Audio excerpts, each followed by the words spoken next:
नमस्कार अंश by story channel में आपका स्वागत है। हमारी आज की कहानी है फर्ज सुबह मोबाइल की घंटी बजने के साथ ही आरती की नींद खुल गई। इतनी सुबह किसका फोन होगा कहते हुए उसने फोन उठाया तो उसके भाई की आवाज आई, आरती पिताजी की तबीयत ठीक नहीं है कल शाम से हालत कुछ ज्यादा ही खराब हो गई है, रंधे स्वर में उसने कहा और फोन रख दिया। राजेश वर्मा जी अपनी जिंदगी के आखिरी दिन गुजारते हुए बिस्तर पर पड़े थे। अंतिम समय में उनकी पूरी जिंदगी जैसे उनकी आंखों के आगे घूम रही थी। घर की गरीबी को देखते हुए कम उम्र में ही उन्होंने नौकरी करनी शुरू कर दी थी और फिर अपने कमाए थोड़े से पैसे लगाकर एक छोटा सा व्यापार शुरू किया। माता पिता के आशीर्वाद से उसमें सफलता मिलने लगी और फिर ममता के साथ उनकी शादी हुई तो दोनों ने मिलकर माँ बाप की देखभाल के साथ बाकी की जिम्मेदारियां भी बखूबी निभाई। पहले उनका बेटा श्याम पैदा हुआ और उसके 3 वर्षों के बाद बेटी आरती का जन्म हुआ, लेकिन राजेश जी का लगाव हमेशा अपनी बेटी से रहा। बेटे से पहले वह हमेशा अपनी बेटी को रखते।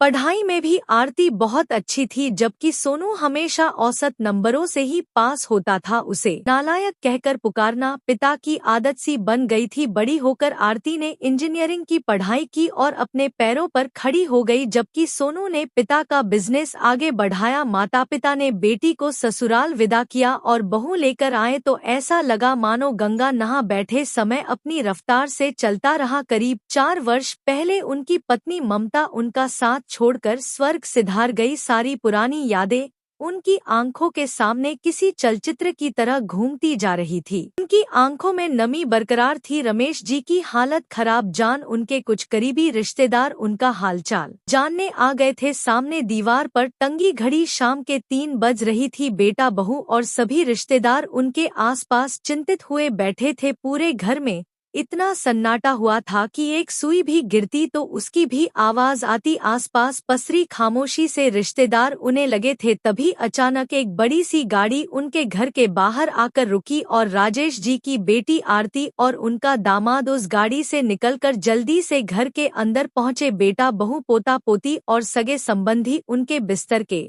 इर्द गिर्द ही बैठे थे। आरती और उसके पति के आने के साथ ही कमरे में अचानक चहल पहल शुरू हो।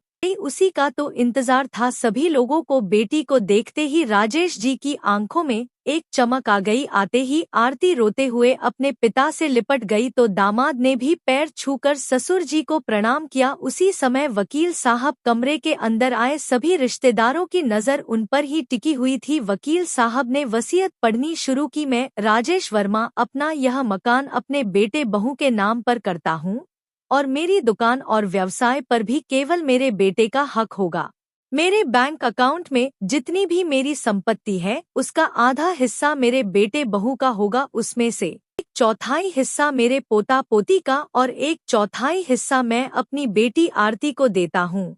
वसीयत का यह बंटवारा सुनते ही जैसे आसपास खड़े सभी लोगों को एक अचंभा सा लगा कि राजेश जी जैसे आधुनिक विचारों वाले व्यक्ति जो अपनी बेटी से इतना अधिक प्रेम करते थे, उन्होंने आज अपनी बेटी को बिल्कुल पराया ही कर दिया। आरती तो अभी तक सदमे में थी। बड़ी मुश्किल से खुद को संभालते हुए भरे गले से बोली, पापा आपने तो मुझे बिल्कुल नजरअंदाज ही कर दिया। अपने नालायक बेटे को आपने सब कुछ दे दिया और मेरे बारे में बिल्कुल नहीं सोचा। मैंने हमेशा इस समाज में आपका सिर ऊंचा किया और आपने मुझे ही पराया कर दिया। आप शायद भूल रहे हैं पापा, हमारा कानून बेटा और बेटी को माँ बाप की संपत्ति में एक समान अधिकार देता है। इस हिसाब से तो आपने मेरे साथ अन्याय किया है। बेटी की बात सुनते ही राजेश जी थोड़ा मुस्कुराए और कपकपाती आवाज में बोले, बेटी आरती तू हमेशा मेरे दिल के करीब रही है। मैंने तुझे तेरे भाई से भी ज्यादा प्यार किया है, लेकिन बिटिया मैंने जो फैसला किया है सोच समझकर ही किया है। तू इंजीनियरिंग करना चाहती थी, अपने पैरों पर खड़े होना चाहती थी तो मैंने तेरा साथ दिया। जीवन के हर मोड़ पर एक पिता की जिम्मेदारी मैंने अच्छे से निभाई। तेरी पसंद के लड़के से तेरी शादी करवाई और उसे अपने दिल से अपनाया। अपना हर कर्तव्य हम लोगों ने बखूबी निभाने की कोशिश की है। और रही बात कानून की, तो वकालत तो मैंने नहीं पढ़ी, लेकिन इतनी जानकारी जरूर है कि जिस अधिकार की तुम बात कर रही हो वह अधिकार पिछली पीढ़ियों से चली आ रही पुश्तैनी संपत्ति पर होता है। और यह बात तो तुम्हें भी मालूम है कि जिस गरीबी में हमारे पुरखों ने जीवन जिया है, उनके पास कोई संपत्ति थी ही नहीं, संपत्ति तो दूर, घर का गुजारा भी बड़ी मुश्किल से चलता था। आज मेरी संपत्ति बांटने का हक सिर्फ मेरा है, और संपत्ति के इस बंटवारे के पीछे एक बहुत बड़ा कारण है। बेटी, जब तक तेरी माँ जिंदा थी, तेरे भाई भाभी ने हम दोनों की खूब सेवा की। 4 वर्ष हो गए तुम्हारी माँ को गुजरे हुए, लेकिन तेरे भाई भाभी ने कभी मुझे किसी चीज की कमी नहीं आने दी, जरूरत से ज्यादा ख्याल रखा। 1 वर्ष से मैं बिस्तर पर पड़ा हूँ।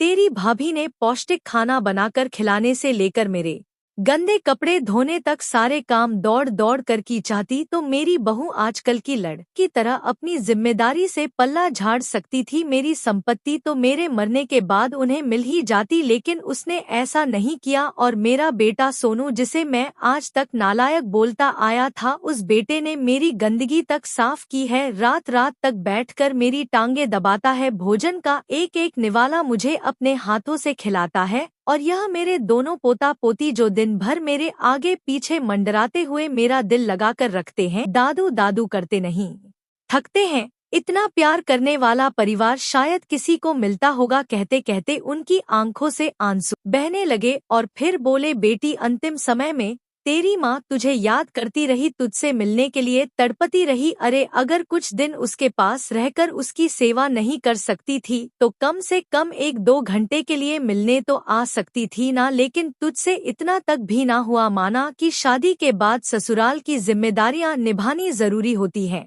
लेकिन कई बार ऐसे अवसर आए जहां हमें तेरी बहुत ज्यादा जरूरत थी। तेरी भाभी अकेली पड़ जाती थी, कई बार तुझे बुलावे भेज, लेकिन तू बुलाने से भी नहीं आई। अपनी मरती हुई माँ से मिलने से ज्यादा जरूरी तुझे विदेश घूमना लग रहा था। कहते कहते राजेश जी की सांस उखड़ने लगी। फिर बड़ी मुश्किल से केवल इतना ही बोल पाए, मेरी केवल यही दुआ है कि मेरे बच्चे हमेशा सुखी रहे। ऐसा कहते हुए उन्होंने अपने दोनों हाथ उठाकर उन सब की ओर देखते हुए आशीर्वाद दिया और हमेशा हमेशा के लिए परलोक सिधार गए। लेकिन जाते जाते दुनिया वालों के सामने एक मिसाल पेश कर गई और यह संदेश देकर गई कि अधिकार जताने से पहले फर्ज निभाना जरूरी होता है। तो दोस्तों, आपको यह कहानी कैसी लगी, लाइक और कमेंट करके जरूर बताएं, और चैनल को सब्सक्राइब करना बिल्कुल ना भूलें। मिलते हैं एक नई कहानी के साथ। बहुत बहुत धन्यवाद।